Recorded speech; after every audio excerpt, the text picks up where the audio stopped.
UKLO 1 year masters. No IELTS required up to 5 years visa. High visa success rate. అందరికీ నమస్కారం అండి. ఈరోజు పొద్దున్నుంచి ఒక విషయం వాంటెడ్గా వైసీపీ సోషల్ మీడియా పాపం కష్టపడుతూ ఉంది, బట్ సక్సెస్ అవ్వలేకపోతుంది. దానికి సంబంధించి ఒక వివరణ నాది.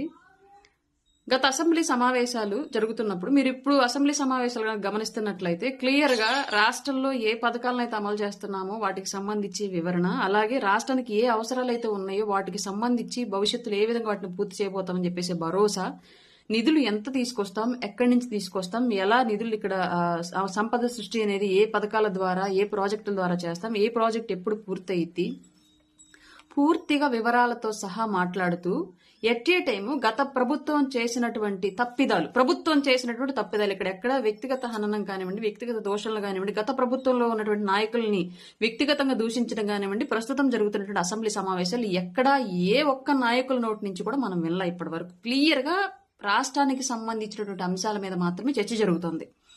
దీంట్లో భాగంగా సింగిల్ సింహాన్ని అని చెప్పేసి మాట్లాడుతున్నటువంటి జగన్మోహన్ రెడ్డి గతంలో ఇప్పుడు కనీసం అతనికి వెనకాల ఇంకో 10 మంది తోడుండి 11 మంది సింహాలను ప్రజలు నించోబెట్టినా సరే 11 సింహాలు కూడా ఎందుకు అసెంబ్లీలోకి అడుగు పెట్టట్లేదు?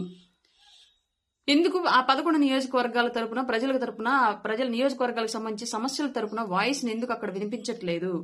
ఆ నియోజకవర్గాలకు కావాల్సినటువంటి నిధులు ప్రతిపాదన ఎందుకు పెట్టట్లేదు? వాళ్ళు లేకపోతే అక్కడ ఆ నియోజకవర్గాల గొంతు అక్కడ ఎలా వినిపిస్తుంది?